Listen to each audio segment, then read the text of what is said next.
نحمده ونستعينه ونستغفره ونعوذ بالله من شرور انفسنا ومن سيئات اعمالنا من يهده الله فلا مضل له ومن يضلل فلا هادي له ونشهد ان لا اله الا الله وحده لا شريك له ونشهد ان محمدا عبده ورسوله اما بعد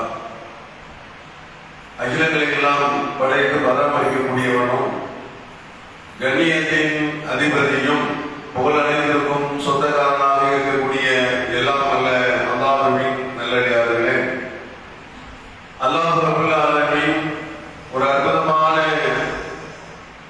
மார்க்கத்தையும் ஒரு அழகிய வாழ்க்கையையும் நமக்கு தந்திருக்கிறார். இந்த உலக வாழ்க்கையின் போது நம்முடைய வாழ்க்கையை எவ்வாறு அமைத்துக் கொள்ள வேண்டும் என்பது குறித்த விஷயங்களை தான் இன்றைய பயானில் நாம பார்க்க இருக்கிறோம். அதுல முக்கியமான ஒரு விஷயம் என்ன அப்படின்னு சொன்னால்,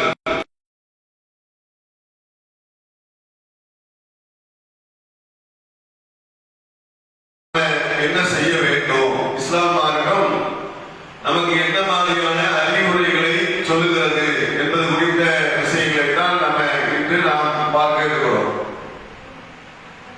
இந்த வாழ்க்கையை பொறுத்தமட்டில் அல்லாஹ் ரப்பல் ஆலமீன் ஒரு அற்புதமான ஒரு காலமாக நமக்கு தந்திருக்கிறார். இந்த உலக வாழ்க்கையை பொறுத்தமட்டில் ஒரு அற்புதமான காலமாக அல்லாஹ் ரப்பல் ஆலமீன் தந்திருக்கிறார். நம்மை படைத்திருப்பது ஒரு மிகப்பெரிய அருள் பாக்கியம் என்று நம்ம பார்த்தோம் என்று சொன்னால், நம்மை அல்லாஹ் ரப்பல் ஆலமீன் எவ்வாறு படைத்திருக்கிறார், எந்த அடிப்படையில் அமைத்திருக்கிறார் என்பதையெல்லாம் நம்ம கவனித்து பார்த்தோம் என்று சொன்னால், ஒரு அற்புதமான வாழ்க்கை கூடியவர்களாக தான் நம்ம எல்லாருமே இருக்கிறோம். இந்த உலகத்தில் அல்லாஹ் நம்ம படைச்சது ஒரு பெரிய ஒரு பாக்கியம்.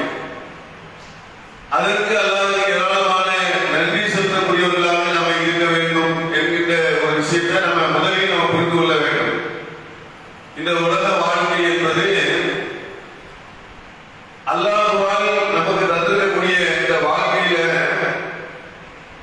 வாழ்ந்து மரணிக்கக்கூடிய இந்த காலகட்டங்களில் நம்ம எப்படி வாழ்கிறோம் என்பதனை சோதித்து பார்ப்பது தான் இந்த உலகமே. நம்ம உலகத்துல எப்படி வாழ்கிறோம் அப்படிங்கிறத சோதிக்கிறது தான். இப்போ உலகத்துல ஏராளமான உயிரினங்களை அல்லாஹ் படைத்திருக்கிறார்.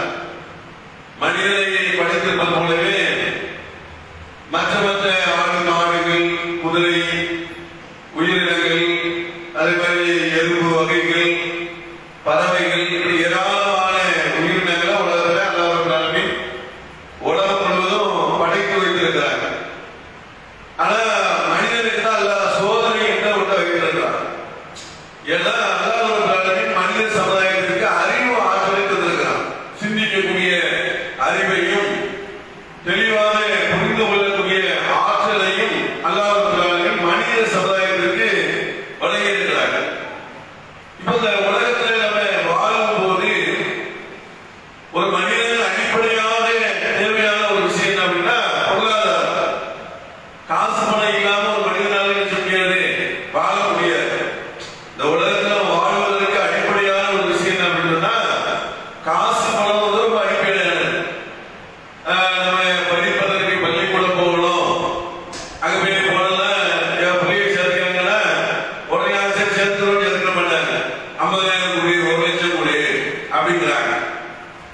ஒரு வீடு வாடகைக்கு வேணும், மெட்ராஸ்ல ஒரு வீடு வாடகைக்கு வேணும் அப்படின்னு போனா 20,000 கோடி, 30,000 கோடி வாடகை கோடி, இவ்வளவு அட்வான்ஸ் கோடி அப்படிங்கிறாங்க.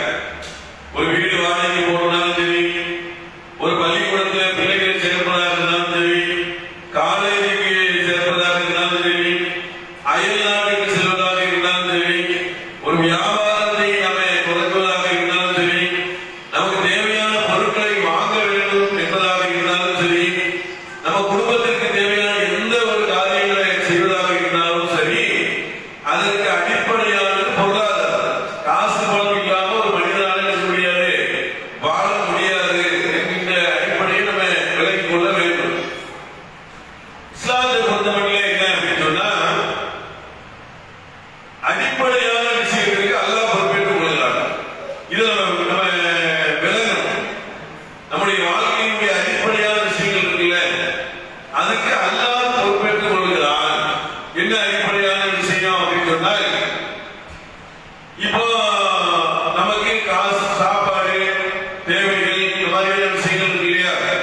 இதையெல்லாம் அல்லாஹ் பொறுப்பேற்றுக் கொள்கிறார்கள்.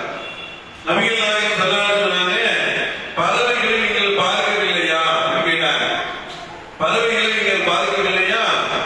அது தனது கூடுகளில் இருந்து செல்லும் போது, காலையில் போகும் இல்லையா, அப்படி செல்லும் போது எதையாவது எடுத்து செல்கிறதா? ஒண்ணுமே எடுக்கல, சும்மா பறந்து செல்லும். ஆனால் மாலை தனது கூட்டுக்கு வரும்போது அல்லாஹ் இறைப்பையை நிறைக்கிற அளவுக்கு, புறாவெல்லாம் பாத்தீங்கன்னா தெரியும், புறாவெல்லாம் சின்ன வயசுல நல்ல வளர்த்துருந்தோம். ஆனா பாத்தீங்கன்னா அந்த பறை தேடி இறை தேடி வரும்போது வெயிட்டா, நல்ல வெயிட்டா இருக்கு. அந்த இறைப்பை நிறைய வெயிட்டோடு கனமான அளவுக்கு சுமந்துக்கிட்டே வரும். அல்லாஹ் எப்படி இந்த பறவைகளுக்கு உணவளிக்கிறானோ அது மாதிரி அல்லாஹ் ரிஸ்க் அளிப்பதற்கு அவன் பொறுப்பேற்றுக் கொள்கிறான். அல்லாஹ் நமக்கு என்ன செய்யறான்? நமக்கு உண்டான பொருளாதாரத்திற்கு அல்லாஹ் இருக்கிறான், ரிஸ்க்கு அல்லாஹ் பொறுப்பேற்றுக் கொள்கிறான் என்கின்ற விஷயத்தை நம்ம பார்க்கிறோம். அப்போ நமக்கு தேவையான அடிப்படையான விஷயங்களை அல்லாஹ் தரதான் செய்யறான். எந்த அளவுக்கு சொன்னா, ஒரு பழமொழி சொல்லுவாங்க, கல்லுக்குள் உள்ள தேரைக்கும் அல்லாஹ் உணவளிப்பவன். கல்லுக்கு உள்ள தேரைன்னு சொன்னா தவக்கா இருக்க, தவக்கா மாதிரியே ஒன்று இருக்கும். அது தவக்கா இல்லை, அது தேரைன்னு சொல்லுவாங்க. தவக்க பார்த்தா தவக்கா மாதிரியே இருக்கும். கல்லுக்கு உள்ள இருக்கும். அது ரொம்ப குட்டி போட்டு முட்டை போட்டு கல்லுக்குள்ளே உடைச்சா அதுக்குள்ள இருக்கும். வெளியே இருந்து போனது கிடையாது, அதுலயே வளர்ந்து அதுலயே இருக்கும். வெளியே இருந்து எந்த உணவும் போவதற்கு உண்டான வாய்ப்பே இல்லாத அளவுக்கு அது இருக்கும். அந்த கல்லுக்குள்ள உள்ள தேரையும் அல்லாஹ் என்ன செய்வான்? உணவளிப்பான். சில மீன்கள்லாம் நீங்க பார்த்திருப்பீங்க, இந்த வீடியோக்கெல்லாம் வரும். என்ன அப்படின்னு சொன்னா, சில ஊர் இடங்கள்ல பாத்தீங்கன்னா அப்படி காஞ்சி கருவாடா இருக்கு, ஒண்ணுமே இல்லாம. இந்த மீன்கள் எல்லாம் அப்படியே அந்த டிஸ்கவரி சேனல் எல்லாம் காப்பான். என்ன அப்படின்னு சொன்னா, ஒரு 6 மாசம் பாத்தீங்கன்னா மழையா இருக்கும், தண்ணியா இருக்கும். அதுக்கப்புறம் பாத்தீங்கன்னா வறண்டு பூமியாக அப்படியே காலியாக ஒண்ணுமே இல்லாம இருக்கும்.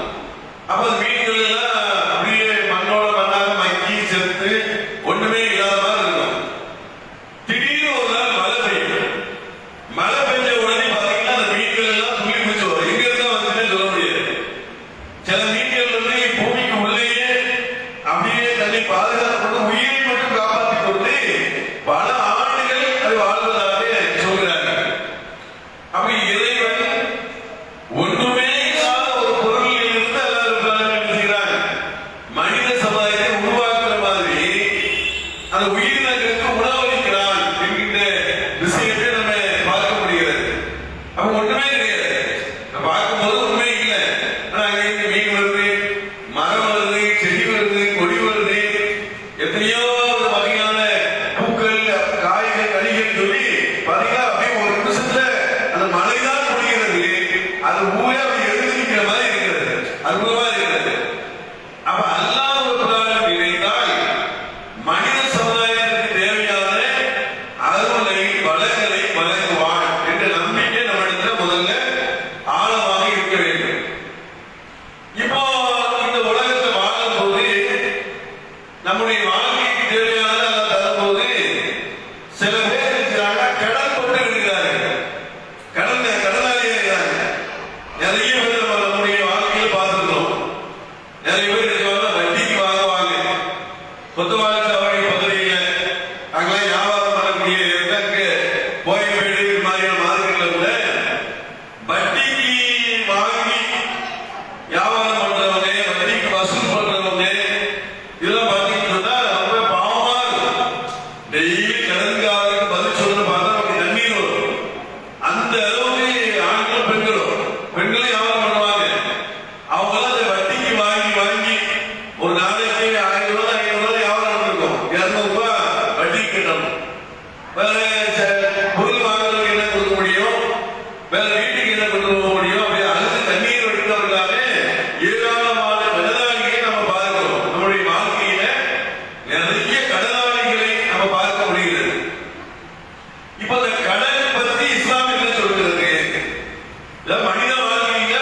அப்படின்னு நம்ம கேள்விப்படுறோம். சில பேர் வீடு கட்டுறதுக்காக கடன் வாங்குறாங்க, கிரௌண்ட் முதல் கட்டிடுவாங்க, அப்புறம் மாடி கட்டணும், அப்ப அதற்காக நம்ம கடன் வாங்குவோம் அப்படின்னு சொல்லி அதற்காக கடன் வாங்குறவங்க இருக்கிறாங்க. சில பேர் என்னன்னா சுற்றுலா செல்லணும் அதற்காக கடன் வாங்குறவங்க இருக்கிறாங்க. சில பேர் வீட்டுல ஏசி வாங்கணும், வாங்குறது ஏசி, ஏசிய ஓசியில வாங்குற மாதிரி ஏசியை கடன் வாங்கி வாங்கக்கூடியவங்கள பார்க்கப்படுகிறது. இப்படி கடன் வாங்குறதுல நல்ல விஷயத்துக்கு வாங்குறாங்க, கெட்ட விஷயத்துக்கு வாங்குறாங்க. சில மருத்துவ மாதிரியான விஷயங்களுக்கு கடன் வாங்குறாங்க. ஏதாவது மருத்துவமனையில எமர்ஜென்சியா சேர்த்தாங்க, யாருமே நம்மளுக்கு காசு எதுவுமே இல்லை, ஒரு 10,000 கொடுங்க, ஒரு 50,000 கொடுங்க, ஒரு 1,00,000 கொடுங்க, அவசர தேவை அப்படின்னு சொல்லி கடன் வாங்கக்கூடியவர்களும் இருக்கிறாங்க.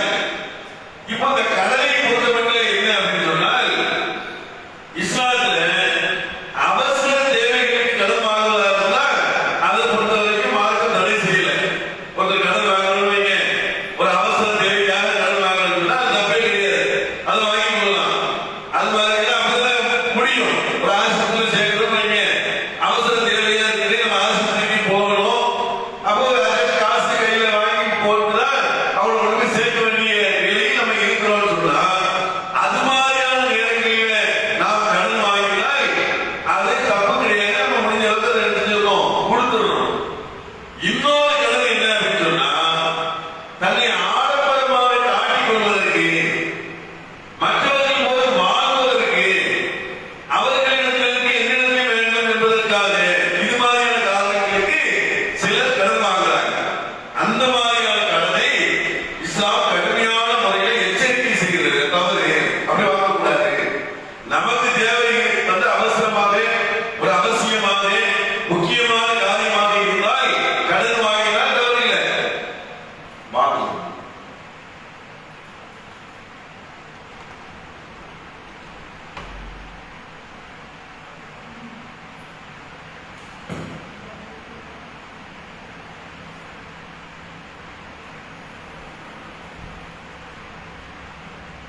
அப்படி நம்ம கடன் வாங்கும் போது ரொம்ப கவனிக்க வேண்டிய ஒரு விஷயமாக இருக்கிறது. நபிகள் நாயகம் ஸல்லல்லாஹு அலைஹி வஸல்லம் அவர்கள் சொன்னார்கள், இப்போ கடன் குறித்து எச்சரிக்கை இஸ்லாத்தில் ரொம்ப வலிமையா இருக்கிறது. இந்த அளவுக்கு என்ன சொன்னால், ஷஹீதாகி மரணிக்கிறாங்க இல்லையா, அல்லாஹ்வுடைய பாதையில ஒரு ஷஹீதாகி மரணிக்கிறார்.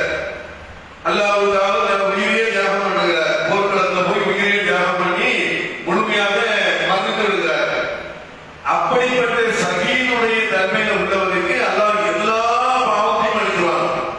இந்த உலகத்தில் என்னென்ன பாவங்கள்லாம் மனிதர்கள் செஞ்சார்களோ அந்த பாவங்களை எல்லாம் மன்னிச்சிருவான், கடனை தவிர என்று நபிகள் ஸல்லல்லாஹு அலைஹி சொல்றாங்க.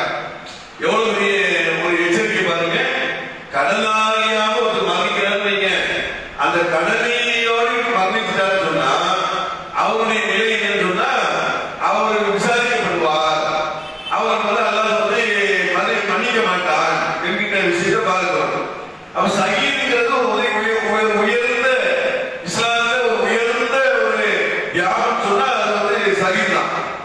இஸ்லாத்திலேயே ஒரு பெரிய தியாகம் வைங்க, அது ஷஹீத் ஆகக்கூடிய தியாகம் தான். அந்த தியாகத்தை கூட கடனாளியாக ஒரு மரணிச்சாலும் வைங்க, அல்லாஹ் கேள்வி கேட்பான். எவ்வளவு முக்கியமான ஒரு விஷயம் பாத்தீங்களா? நபிகள் நாயகம் ஸல்லல்லாஹு அலைஹி வஸல்லம் லுலுமுல் லுலுமாதி யௌமல் கியாமா, இருள் என்பது கியாமத்தின் நாளுடைய இருள்தான் இருளாகும் அப்படின்னாங்க. வேதனைக்குரிய துன்பம் இது கியாமத்தின் நாள்ல இறைவன் முன்னால் நிறுத்தப்படக்கூடிய அந்த நாளினுடைய வேதனை தான் உண்மையான வேதனையாக. எல்லாம் ஒரு வேதனை கிடையாது. இந்த உலகத்தில் வேதனை வரைகிறோம். வயிற்று வலி தாங்க முடியல, பல்லு வலி தாங்க முடியல, கண்ணு வலி தாங்க முடியல, ஏதாவது தலைவலி வந்தா தாங்க முடியல, வேற என்னென்னமோ உடல் வலி வந்தா நம்மளால தாங்கவே முடியல. உண்மையா இல்லையா? இதெல்லாம் உடல் வலி தானே. மனவலியும் இருக்கிறது, உடல் வலியும் இருக்கிறது, மனவலியும் இருக்கிறது. இது இந்த உலகத்துடைய வேதனை. ஆனா உண்மையான வேதனை என்னன்னு சொன்னா ரசூலுல்லாஹி சொன்னாங்க, லுலுமுல் லுலுமாதி யௌமில் கியாமா, கியாமத்தினாலுடைய இருள்தான், கியாமத்தினாலுடைய வேதனை தான் பயங்கரமான வேதனையாகும், துன்பமாகும் என்று நபிகள் நாயகம் ஸல்லல்லாஹு அலைஹி வஸல்லம் அவர்கள் அந்த வேதனை குறித்த ஒரு எச்சரிக்கையை நமக்கு செய்யக்கூடிய ஒரு காரியத்தை பார்க்கிறோம். அப்ப நம்ம என்ன கவனிக்கணும் அப்படின்னு சொன்னால், இந்த உலகத்துல மனிதன் வேதனைப்படுறான் பாருங்க, இதெல்லாம் ஒரு பெரிய வேதனையே கிடையாது. மறுமையோடு ஒப்பிட்டு பார்க்கும்போது ஒருத்தருக்கு கை போயிடுச்சு, ஒருத்தருக்கு கையில லைட்டா பிளேட் போட்டு ரெண்டு ஒண்ணு கிடையாது. ஒரு கையே போயிடுச்சு, தலையே போயிடுச்சு, கையில கொஞ்சம் பிளேட் போட்டுச்சு, ரெண்டு ஒண்ணா. அப்ப இந்த உலகத்துடைய வேதனை பொறுத்த வரைக்கும் சாதாரண ஒண்ணுமே கிடையாது. மறுமையோடு ஒப்பிடும் போது இதை நம்ம தாங்கிக் கொள்ள முடியும், அதை தாங்க முடியாது இல்லையா? அது எப்படின்னா அதனுடைய நரகத்தினுடைய வேதனை பொறுத்த வரைக்கும் அல்லாஹ் சொல்லும்போது உள்ளங்களை சென்றடையலாம், உள்ளத்தை போய் தாக்கும் அப்படின்னு அல்லாஹ் நரகத்தினுடைய வேதனை குறித்த விஷயங்களை சொல்வதை பார்க்கிறோம். அப்போ எவ்வளவு பாரதமான ஒரு காரியம் என்பது கடன். ஷஹீதான நிலையில் ஒருவர் மரணித்தார் என்று சொன்னால் கடனை தவிர என்று ரசூலுல்லாஹ் சொல்றாங்கன்னா கடன் எவ்வளவு முக்கியத்துவம் ஆகிறது அப்படிங்கிறத நம்ம கவனிக்க வேண்டும். நபிகள் நாயகம் ஸல்லல்லாஹு அலைஹி வஸல்லம் அவருடைய காலத்துல அப்துல்லா என்ற ஒரு சஹாபி கடன்பட்ட நிலையில் இருந்தார். அவங்களுக்கு கடன் ஆயிடுச்சு. ஏன்னா அவருடைய தந்தை கடன் வாங்கிய நிலையில் அவங்க ஒரு போர்க்களத்துல கலந்து கூட அவங்க மரணிச்சுட்டாங்க. இப்ப அவங்க மகன் தான் சுமத்துறாங்க. கடனாளி நெருக்கடி கொடுக்குறாரு, பயங்கரமா நெருக்கடி கொடுக்குறாரு. கொடுத்த உடனே ரசூலுல்லாஹ் கேட்கிறாங்க, அல்லாஹ்வுடைய தூதரே, கடனாளி ரொம்ப நெருக்கடி கொடுக்குறாரு, என்னால தாங்க முடியல, ரொம்ப கஷ்டமா இருக்குது அப்படின்னா ரசூலுல்லாஹ் நினைச்சாங்க, ஒரு பேரிச்சம் தோட்டத்துக்கு போறாங்க, அங்கே துவா செய்யறாங்க, அல்லாஹ் அந்த பரக்கத்தை ஏற்படுத்துகிறான், அதுக்கு அந்த கடனை அடைக்கிறாங்க அப்படிங்கிற விஷயத்தை பார்க்கிறோம். அதே மாதிரி சொல்லிட்டு ரசூலுல்லாஹ் சொன்னாங்க, கடன் கொடுத்தவருக்கு கேட்கும் உரிமையும் உண்டுனாங்க. ஒரு கடன் கொடுத்தாங்க அவருக்கு கேட்கக்கூடிய உரிமையும் இருக்குது. அது இப்ப நினைக்கலாம், கடன் கொடுத்தா ஒரு 10 நாள் ஒரு 2 மாசம் கழிச்சுன்னா நீ யாருக்குவோம், நீ யாரு பாட்டி எனக்கு தெரியாதுக்குவோம், நானும் அவனை வாங்கினா முடியுமா அப்படிதான் இருக்கு இல்லையா? ஆனா கடன் கொடுப்பவருக்கு கேட்கும் உரிமையும் உண்டு.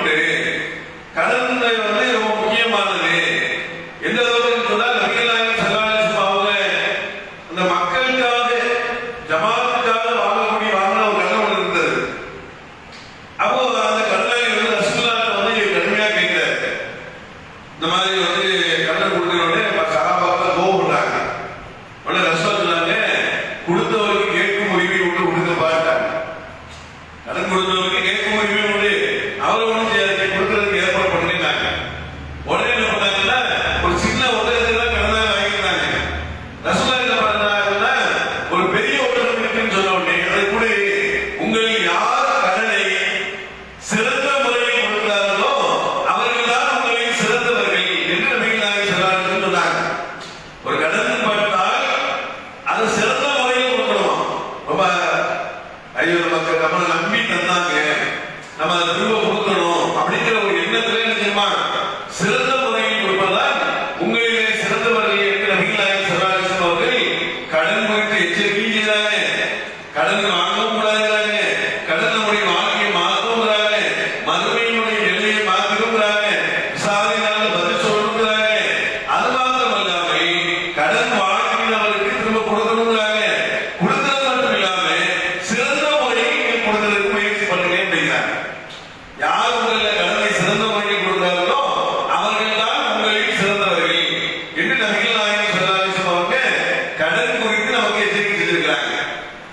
இப்போ நீங்க நம்ம யோசிச்சு பாருங்க, நம்மகிட்ட வர்ற கடன், நம்ம வாங்குற கடன் எல்லாம் அடுத்த வேளை சாப்பாட்டுக்கு வழி இல்லாம வாங்குறோமா அல்லது நம்முடைய தேவைகளை அதிகப்படுத்துறதுக்காக வாங்குறோமா? யோசிச்சு பாருங்க. நம்ம அடுத்த வேளை சாப்பாட்டுக்கு வழி இல்லை, மருத்துவமனைக்கு போய் சேர்க்கணும், அதற்காக நான் கடன் வாங்கிட்டேன் அப்படின்னு சொல்லுவாங்க. கோடியில ஒரு ஆள் தான் இருப்பாங்க. கோடியில ஒரு ஆள் தான் சொல்லுவாங்க, சாப்பாட்டுக்கே வழி இல்லை அதனால கடன் வாங்கினேன், மருத்துவமனைக்கு போய் சேர்க்கணும் அதனால வாங்கினேன் அப்படின்னு சொல்லுவாங்க. பெரும்பான்மையான மக்கள் கடன் வாங்குவது எதுக்குன்னு சொன்னா தங்களுடைய தேவைகளை அதிகப்படுத்திக் கொள்வதற்காக. கடன் வாங்கி ஏசி வாங்கினேன், கடன் வாங்கி ஃப்ரிட்ஜ் வாங்கினேன், கடன் வாங்கி கார் வாங்கினேன், கடன் வாங்கி பில்டிங் கட்டினேன். இது வந்து தேவைகளை அதிகப்படுத்துறதா இல்லையா? ஒரு தொழிலுக்காக கடன் வாங்குறது வேற விஷயம். ஒரு தொழிலுக்காக கடன் வாங்கினாங்க, ஒரு அவசர தேவைக்காக கடன் வாங்கினாங்க, அது வேற விஷயம். அதுல கட்டிட முடியும், அது வேற நன்று. அதே நேரத்துல நாம நம்முடைய தேவைகளை அதிகப்படுத்துவதற்காக கடன் வாங்கினால் கடனாளிகளுடைய நிலையோ மறந்துட்டாங்க பெரிய அதாவது. அதனாலதான் நபிகள் நாயகம் ஸல்லல்லாஹு அலைஹி வஸல்லம் அவர்கள் சகாபாக்கள்ல யாராவது மறந்துட்டாங்க, அவங்க மறந்துட்ட உடனே அந்த ஜனாசா வருமா, ஜனாசா வந்து வச்ச உடனே இந்த ஜனாசா வந்து கடன் இருக்கிறதா அப்படின்னு கேட்பாங்க ரசூலுல்லாஹ். இந்த ஜனாசாவுக்கு ஏதாவது கடன் இருக்குதா அப்படின்னு கேட்பாங்க. உடனே ஆமா அப்படின்னு சொல்ல ரசூலுல்லாஹ் என்ன சொல்லுவாங்கன்னா, சல்லு அலா சாயிதிக்கும் அப்படின்னு வாங்கணும். ரசூலுல்லாஹ் தான் பொதுவாகவே தொழுவ வைப்பாங்க. ஏன்னா ரசூலுல்லாஹ் உயிரோட இருக்கக்கூடிய நேரத்தில் அவங்களுடைய துவா அந்த இறந்தவருடைய அவங்களுக்கு தேவைப்படுவதற்காக ரசூலுல்லாஹ் தான் தொழுவ வைப்பாங்க. கடன்பட்ட நிலையில் ஒருவரை மறைச்சாங்க ரசூலுல்லாஹ் சொல்லுவாங்கன்னா, சல்லு அலா சாயிதிக்கும், நீங்க உங்களுடைய தோழருக்கு நீங்களே தொழுவ வைக்காங்க, கடனாளியா இருக்கக்கூடிய ஒருத்தருக்கு நான் தொழுவ வைக்க மாட்டேன்னு. எவ்வளவு பெரிய விஷயம் பாருங்க. ரசூலுல்லாஹ் ரஹ்மத்துல் ஆலமீன் அகிலத்தினுடைய அதற்குடைய ரசூலுல்லாஹ் அவங்க தொழுவ வச்ச எவ்வளவு பாக்கியமான ஒரு விஷயம். ஆனா ரசூலுல்லாஹ் தொழுவ வைக்க மாட்டேன்னு சகாபாக்கள் சொல்லுவாங்கன்னா, வசூல் பண்ணி நீங்க கொஞ்சம் காசு கொடுங்க, நீங்க கொஞ்சம் காசு கொடுங்க, நீங்க கொஞ்சம் தினார் கொடுங்க, அதை கொடுங்க, இதை கொடுங்கன்னு சொல்லி வாங்கி இந்த கடனை அடைச்சிட்டு யாரும் சொல்லலாம், நீங்க இப்ப தொழுவ வைக்கிறேன், நீங்க வந்து என்ன செய்யுங்க தொலை வச்சு கொடுங்க அப்படின்னு சொல்லி கடனை அடைச்சால்தான் நான் தொலை வைப்பேன்னு சொன்னேன்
கரெக்டான முறையில மார்க்கம் அனுமதிச்ச முறையில நம்ம பொருளாதாரத்தை திரட்டணும்.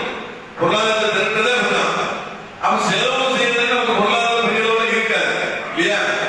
பெருநாள் வந்து பல வீடுகளில் பெரிய பிரச்சனையா இருக்கும். இந்த பெருநாள் துணி எடுக்கல, காசு பணம் இல்ல, எங்கேயாவது போய் கடன் வாங்கிட்டு வாங்க, அவனால முடியாது. 10,000 ரூபாய் 20,000 ரூபாய் கடன் வாங்கிட்டு வாங்க, கடன் வாங்கிட்டு வந்து அந்த பெருநாள் துணி எடுக்கணும். நம்ம யோசிச்சு பாருங்க, 1 வருஷம் 2 வருஷம் 3 வருஷத்துல நம்ம கடந்துட்டேன்னு சொன்னா கஷ்டத்திலேயே கடந்து விட்டோம் என்று சொன்னால் அல்லாஹ் அருள் செய்யும் போது பிரச்சனை இல்லை. அல்லாஹ் ஒரு பொருளாதார தரமைங்க, அப்ப பிரச்சனை கிடையாது. தாராளமாக எடுத்துக்கலாம், அதை பயன்படுத்திக் கொள்ளலாம். அது மார்க்கெட்ல தர கிடையாது, தாராளமாக பயன்படுத்திக்கலாம். அதே நேரத்தில் நம்மளுக்கு பொருளாதாரத்தை கம்மியா இருக்கு, வருமானமே கம்மியா இருக்குது. அப்படி இருக்கும் போதுல கடன் வாங்கி ஒரு காரியத்தை செய்யக்கூடாது. நாம செய்யறதை நம்ம தவிர்த்துக் கொள்ள வேண்டும் என்பதுதான் மார்க்கத்தினுடைய ஒரு முக்கியமான போதனையாக அறிவுரையாக இருக்கிறது என்பதை நம்ம கவனத்தில் எடுத்துக்கொள்ள வேண்டும். அதே மாதிரி பார்த்தீங்கன்னு சொன்னா அல்லாஹ் ஒரு காலத்தில் இந்த பொருளாதாரம் குறித்து நிறைய விஷயங்களை எச்சரிக்கை செய்கிறார். அதாவது சில பேர் வந்து சொல்லுவாங்கன்னா சாட்சியாக இருந்து கடனாளியே மாறிடுவாங்க. அப்படி பார்த்துருக்கீங்களா?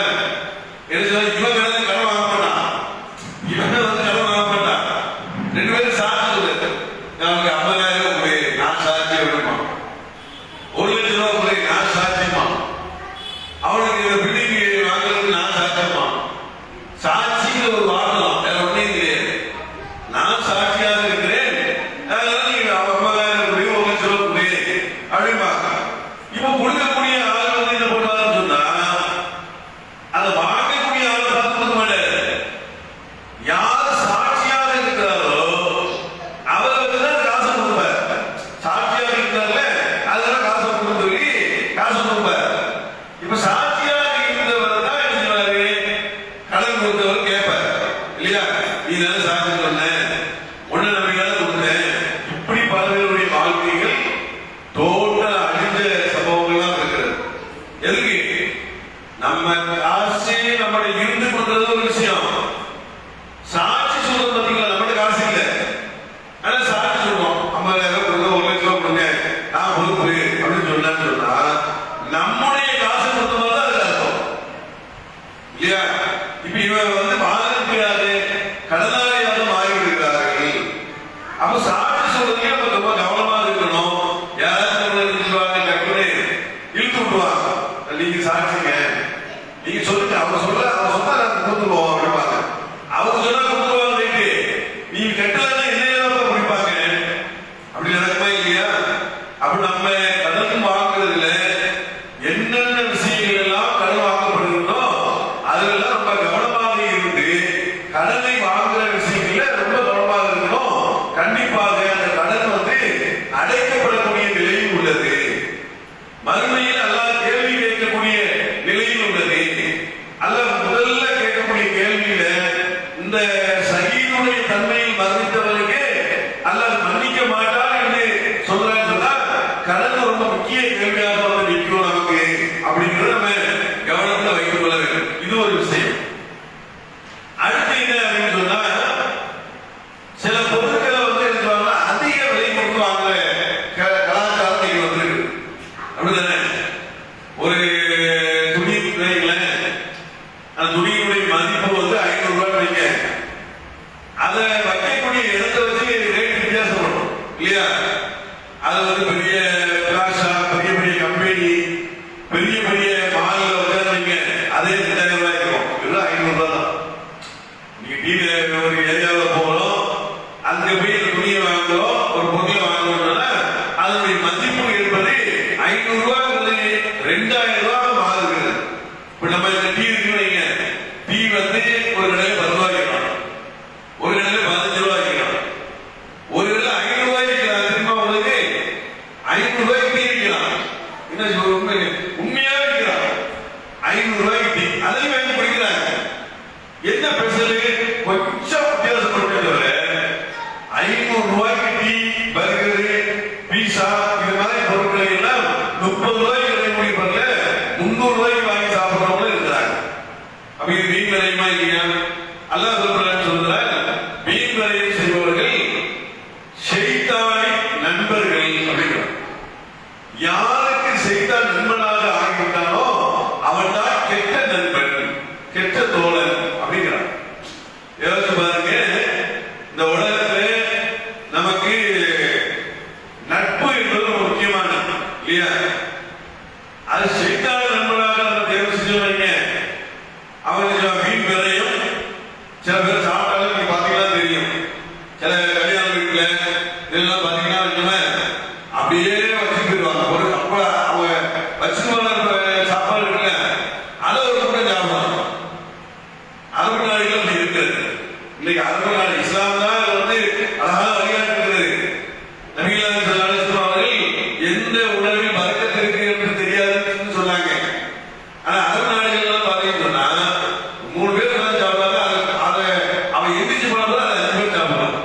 அப்படி அப்படிங்கிறாங்க. பெரிய பெரிய மீனை வாங்கி சாப்பிடுவாங்க. மீன்ல ஒரு துண்டு தான் இருக்கு.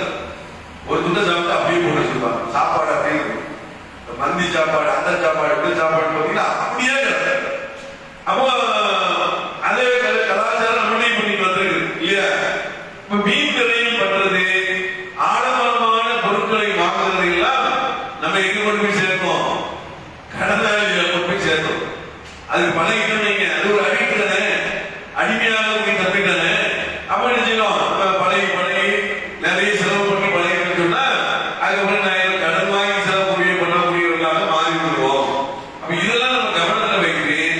பொருளாதாரத்தை அல்லாஹ் தந்திருக்கிறாங்க என்று சொன்னால் அதை கரெக்டாக செலவு செய்யக்கூடியவர்களாக நம்ம இருக்க வேண்டும் என்கின்ற ஒரு முக்கியமான விஷயமும் கடன் வாங்கி நம்முடைய வாழ்க்கையை நம்ம இருக்கக்கூடாது, கழிக்கவே கூடாது.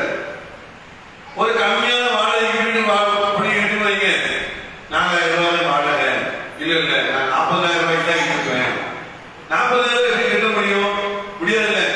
4,000 ரூபாய் நம்மளால கட்ட முடியும் அப்படின்னு ஒரு நிலை இருக்கு வைங்க. நம்முடைய பொருளாதாரம் எப்படி இருக்கிறதோ அது வீட்டு வாடகையா இருந்தாலும் சரி, கடையாக இருந்தாலும் சரி, சாப்பாடாக இருந்தாலும் சரி, செலவு செய்யக்கூடிய காரியமாக இருந்தாலும் சரி, ஒரு பொருளை நம்ம வாங்கக்கூடிய ஒரு பொருளாக இருந்தாலும் சரி. சில பேர் நம்ம முஸ்லிம்கள்ல மிகப்பெரிய ஒரு காரியம் என்ன தெரியுமா? தங்கங்களுக்காக நம்மளோட நடக்குது. என்ன செய்வாங்கன்னா ஒரு வலையில செய்வாங்க, ஒரு செய்கை செய்வாங்க. செஞ்சு போட்டு ஒரு 6 மாசம் விற்பாங்க. அவன் செய்யக்கூடிய சேதாரம் அது எல்லாத்தையும் எடுத்து நீங்க வாங்கினது 1 லட்சம் ரூபாய் வைங்க, நமக்கு 80,000 தான் தருவோம். இருக்கா இல்லையா? எவ்வளவு கழிச்சு தான் பாருங்க. 1 லட்சம் ரூபாய் ஒரு 50,000 ரூபாய் 60,000 ரூபாய் கழிச்சிடலாம். இவங்க இன்னும் கொஞ்சம் காசு போட்டு அடுத்த ஒரு ஆட்டம் வாங்குவாங்க. 2வது அரிசிக்கு வேற ஒன்று வாங்குவாங்க. நடக்குதா இல்லையா? அப்போ இதெல்லாம் நமக்கு நஷ்டத்தை ஏற்படுத்தக்கூடியது இல்லையா? சில பேர் பாத்தீங்கன்னா நாடாசு பொருளாம் பாத்தீங்கன்னா நல்ல ஒரு முருட்ட செய்யலாம் வாங்கி போடுவாங்க. அது விற்கும் போது அதே ரேட்டு தான் போகலாம். விற்கும் போதும் எத்தனை ஆண்டுகள் கழிச்சு அதை விற்றாலும் சரி, நகைக்குடைய மதிப்பு குறையாத அளவுக்கு அப்படி இருக்கு. அதை வந்து ஒரு தங்க கட்டி மாதிரி அதை பயன்படுத்துகிறார்கள் அந்த சமூகத்தவர்கள். ஆனா நம்ம இஸ்லாமிய சமூகத்தில் உள்ளவங்க இருக்காங்கன்னா அதை வாங்கி வாங்கி விட்டு மாற்றி மாற்றி அதிலேயே ஏராளமான பொருளாதாரத்துல கடன்பட்டவர்களாக இருக்கக்கூடிய ஒரு சூழ்நிலையை நம்ம பார்க்கிறோம். இன்னும் சில பேர் எப்படி கடனாளியாக சொன்னா, இப்போ அவங்களுக்கு அவசர தேவை இருக்கும், காசு பணம் தேவை இருக்குன்னு அவங்க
கிடைக்காத பொருளா?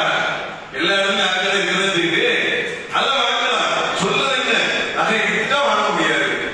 ஆனா அடிக்கடி மாத்தி மாத்திக்கிட்டே இருப்பாங்க. அது ஒரு விஷயம். செய்ய மாத்திக்கிட்டே இருப்பாங்க. அது ஒரு விஷயம். தேவைக்கு ஒரு பொருளாதாரத்துக்கு நம்ம நகை இருந்தால் அதை விட்டு நம்முடைய தேவைகளை கடன்களை இருந்து நம்ம மீள முடியும். கடன்காரர்களாக ஆகக்கூடிய நிலையிலிருந்து மீள முடியும்.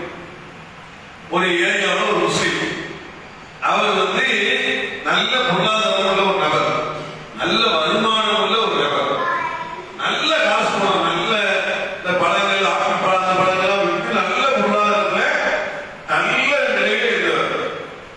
அவருக்கு கடன் தேவைக்காக அவருடைய பொருளாதாரத்தை வச்சே அவர் சமாளிக்க முடியும். ஒரு பேங்க்ல போய் ஒரு 2 கோடி ரூபாய் 3 கோடி ரூபாய் வாங்க, பேங்க்ல 3 கோடி ரூபாய் இவர்கிட்ட இருக்கிறதே 10 கோடிக்கு மேல பொருளாதாரம் இருக்கு. நல்ல வேலைக்காக ஒரு முஸ்லீம் அவர் என்ன பண்றாருன்னா 3 கோடி ரூபாய் கடன் வாங்குறாரு பேங்க்ல. 10 கோடி ரூபாய்க்கு மேல இவர பொருளாதாரம் இருக்கு, இருப்பு இருக்கு. ஆனா நகை விற்கல, வீடு விற்கல, அவருக்கு தேவையான காசு இருக்கக்கூடிய அதை விட்டு எடுக்கக்கூடிய 3 கோடி ரூபாய் எடுக்கிற அளவுக்குள்ளான ஒரு இடத்தை விற்கல, போய் கடை வட்டிக்கு போய் பேங்க்ல வாங்குறாரு. 3 கோடி ரூபாய் வாங்கினவரு அவருடைய நிலை என்னாச்சுன்னா 3 கோடி ரூபாய்க்கு வட்டி கட்டி வீட்டை இழந்தார், கம்பெனியை இழந்தார், நகை இழந்தார், கிலோமீட்டர் நகை இழந்தார், அவர் வாங்கி வச்ச இடத்தை இழந்தார். எல்லாம் வெறும் 3 கோடி ரூபாய் அவருடைய 30 கோடி ரூபாய்க்கான சொத்துக்களை அழிச்சிட்டு கடனாளிகளுக்கு பரம்பரைகளையும் இழந்து ஓட்டாண்டியாக ஊழல் பேர் ஓடிவிட்டார். மிகப்பெரிய தொழிலதிபர் தர்மபுரி. எப்படி யோசிச்சு பாருங்க, இருக்கிற காசை வச்சு அவங்க நிர்ணயிக்க முடியும். கொஞ்சத்தை விட்டு அந்த கடனை அந்த பொருளாதாரத்தை எடுத்துக்கல, 3 கோடி ரூபாய் கொண்டு போய் கடன் வாங்கினா டோட்டல் வாழ்க்கையும் அவருடைய டோட்டல் பெரிய. நம்ம யோசிச்சு பார்க்கணும், இந்த உலகத்துல கடன் வாங்குவது நம்ம விருப்பத்துக்குரிய காரியமாக செஞ்சிடவே கூடாது. சில பேர் போராடி பைக்ல போயிட்டு இருப்போம், டீனு அவசரமா போயிட்டு இருப்போம், டீக்கு போனதுல உடனே ஒரு கம்பெனி போனோம், சார் உங்களுக்கு 1 லட்சம் ரூபாய் சாங்ஷன் இருக்குது, கடன் வாங்கி கொள்கிறீர்களா அப்படின்னு கேட்கலாம். யாரு கேட்டா? அவங்கள வாலண்டியர் உங்க கம்பெனிக்கு 1 லட்சம் ரூபாய் நாங்க சாங்ஷன் பண்ணிக்கிறோம், நீங்க வாங்கிக்கிறீங்களா? வாங்கிட்டா அதோட அவங்க வாழ்க்கை முடிஞ்சு போச்சு. இப்போ கடனை நீங்க கூறி கொடுக்கக்கூடிய நிலையை இன்னைக்கு மாறி இருக்கிறது. ஒரு இஸ்லாம் மார்க்கத்தை பின்பற்றக்கூடியவர்கள், மறுமையை நம்பக்கூடியவர்கள், இறைவனுடைய விசாரணை நம்பக்கூடியவர்கள், இந்த துன்யா வாழ்க்கை தான் நிரந்தரம் இல்லை என்று நம்பக்கூடியவர்கள், மறுமையினால் நிரந்தரமான வாழ்க்கை என்று நம்பக்கூடியவர்கள் கடனில் இருந்து நம்மளை பாதுகாக்கிறார்கள். அதுதான் உலகத்துல இருக்கக்கூடிய வெற்றியிலேயே மிகப்பெரிய வெற்றி. அது வேற எதுவுமே கிடையாது. ரெண்டாவது மற்ற வெற்றியெல்லாம் என்ன விஷயம்? எனக்கு கடன் இல்லை அப்படின்னா சந்தோஷம். சில கடனாளியாக ஆயிட்டாங்க, காலைல அவங்களால எந்திரிக்க முடியாது. உண்மையை மனசுலாம் இறுகி போய் பயந்து போய் நடுங்கி போய் அவங்க வார்த்தைகள்லாம் கடுமையான வார்த்தைகளை எல்லாம் சொல்லுவாங்க. பொய் சொல்லக்கூடியவங்க மாறிடுவாங்க இல்லையா? நபிகள் நாயகம் ஸல்லல்லாஹு அலைஹி வஸல்லம் சொல்லி முடிக்கிறேன். நபிகள் நாயகம் ஸல்லல்லாஹு அலைஹி வஸல்லம் அவங்களுடைய காலத்துல ஒரு சஹாபி கடன் வாங்கிவிட்டார். கடனாளியான கடன் கொடுத்தவர் அவரை விசாரணை வாங்குவதற்காக வீட்டுக்கு செல்கிறார். வீட்டுக்கு சென்றா அந்த சஹாபி இருந்தாங்க, ஒழுங்கிட்டாங்க. சஹாபி தெரிஞ்ச உடனே கூப்பி கேட்கிறாங்க, இல்ல இந்த மாதிரி நாங்க என்கிட்ட இல்ல. அப்போ ரசூலுல்லாஹ் சொன்னாங்க, கடனை தள்ளுபடி செஞ்சா அல்லாஹ் உங்கள் பாவங்களை மன்னிக்கக்கூடியவனாக இருக்கிறான் என்று அவர் அழுது கடனை கொடுத்துட்டு அழுது கொண்டு உங்களுடைய கடனை நான் தள்ளுபடி செய்கிறேன் என்று சொன்ன ஒரு சம்பவத்தை பார்க்கிறோம். அப்ப யாருக்காவது நம்ம கடன் கொடுத்தா அவனால முடியலன்னா தள்ளுபடி செய்யறதுக்கு நம்ம கத்துக்கணும். நம்ம என்ன செய்வோம்னா சில பேர் 5000 ரூபாய் தர்மம் பண்ணுவோம். ஒரு 1000 ரூபாய் கடன் கொடுத்துருப்போம். உதாரணத்துக்கு 50,000 தர்மம் பண்ணுவோம். ஒரு 5000 ரூபாய் கடன் கொடுத்துருப்போம். இந்த 5000 ரூபாய் அவனால கட்ட முடியாது, தர முடியாது. கட்ட முடியாது, தர முடியாது. வட்டி கொடுக்கல, சும்மா கொடுத்து கடன் கொடுத்துருப்போம். இந்த 5000 ரூபாய் அவனால தர முடியல. நம்ம 50,000 ரூபாய் பள்ளிவாசலுக்கு கொடுப்போம். பள்ளிவாசலுக்கோ தானத்துக்கோ தர்மத்துக்கோ ஏதோ 50,000 ரூபாய் கொடுக்கணும். 5000 ரூபாய் தர முடியல.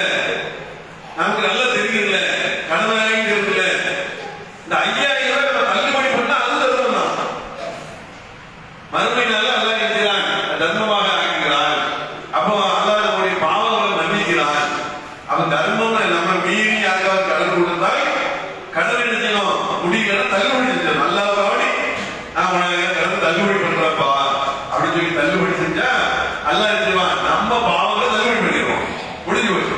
அவன் சொல்லி சொல்லி காமிக்கிட்டு நான் தள்ளுபடி பண்ணலையா, நான் தள்ளுபடி பண்ணலையான்னு சொல்லி அவரோட சாவடிக்க கூடாது. 5000 தள்ளுபடிக்கு 5 வருஷம் சொல்லிக்கிட்டு இருக்க கூடாது, 10 வருஷம் சொல்லிக்கிட்டு இருக்க கூடாது. அது அல்லாஹ் தள்ளுபடி பண்ணால அவன் பாவத்தை மன்னிச்சான்ல அப்படி நம்ம பதில் சொல்லிடலாம். சரியா? அப்ப அந்த அடிப்படையில் பாவங்களை மன்னிப்பதற்கு கடனை தள்ளுபடி செய்வது இருக்கிறது. கடன் இல்லா